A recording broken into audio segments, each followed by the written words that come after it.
ವಿಷಯ ಕೂಡ ಬೆಳಗ್ಗಿಂದ ಸಾಯಂಕಾಲ ಎನರ್ಜಿ ಚೆನ್ನಾಗಿ ಬರಲಿ ಸ್ಟಾರ್ಟ್ ಆಯಿತು. ಇವೆಂಟ್ಗೆಲ್ಲ ಅಟೆಂಡ್ ಮಾಡ್ತಾ ಮಾಡ್ತಾ ನಾಲೆಜ್ ಗ್ರೋ ಆಗಲಿ ಸ್ಟಾರ್ಟ್ ಆಯಿತು.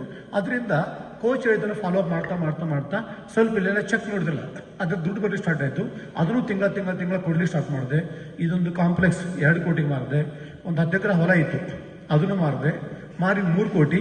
ಉಳಿದು ಎಲ್ಲ ಹಿಂಗೆ ಬಂದು ಕಲ್ತು ಇವತ್ತು ನಾನು ಏನು ಪ್ರೆಸಿಡೆಂಟ್ ಟೀಮ್ ಆಗಿದ್ದೀನಿ ಅಂದರೆ ನಿಮ್ಗೆ ಗೊತ್ತು ಎಷ್ಟು ಜನ ಬೇಕಾಗ್ತಾರೆ ಅಂತೇಳಿ, ಕರೆಕ್ಟಾ? ಆದರೆ ನಮ್ಮೂರಿಂದ ಯಾರೂ ಬಂದಿಲ್ಲ. ನನ್ನ ಪ್ರೆಸಿಡೆಂಟ್ ಟೀಮ್ ಆಗೋವರೆಗೂ ನನ್ನ ಕೋಚು ಮತ್ತು ಸಿಸ್ಟಮು ನನ್ನ ಪ್ರೆಸಿಡೆಂಟ್ ಟೀಮ್ ಮಾಡಿತ್ತು. ಇವತ್ತು ಬೆಳಗಾವಿಯಲ್ಲೇ ಜಯಕುಮಾರ್ ಸರ್, ಇವತ್ತು ಬೆಳಗಾವಿಗಳ ಜಯಕುಮಾರ್ ಸರ್, ಬೆಳೆಯವರಿಗೂ ಏನೂ ಇರಲಿಲ್ಲ, ಜೀರೋನೇ. ಹಾಗಾಗಿ ಬಿಲೀವ್ ಮಾಡಬೇಕಾಗಿದ್ದು ಕೋಚ್ ಅಂತ. ನಿಮಗೆಲ್ಲ ಗೊತ್ತಿರಲಿ, ನೀವು ಹೊರಗಡೆ ಹೋದ್ಮೇಲೆ ಯಾರ ಜೊತೆ ಮಾತಾಡ್ತಿದ್ರೆ ಅನ್ನೋದು ವೆರಿ ಇಂಪಾರ್ಟೆಂಟ್. ನಿಮ್ಮದು ಫ್ರೆಂಡ್ಶಿಪ್ ಯಾರ ಜೊತೆಗೆ ವೆರಿ ಇಂಪಾರ್ಟೆಂಟು. ನಿಮ್ಮದು ಕ್ಲಬ್ ಓನರ್ಸು, ನಿಮ್ಮದು ಮೆಂಟರ್ ಜೊತೆ ಬಿಟ್ಟು ನೀವೇನಾದರೂ ಬೇರೆಯವ್ರ ಜೊತೆ ಡಿಸ್ಕಸ್ ಮಾಡಿದ್ರೆ ನಿಮಗೆ ಸರಿಯಾದ ಹಾದಿ ತೋರಿಸೋಲ್ಲ, ಸರಿಯಾದ ರೂಟ್ ತೋರಿಸೋಲ್ಲ.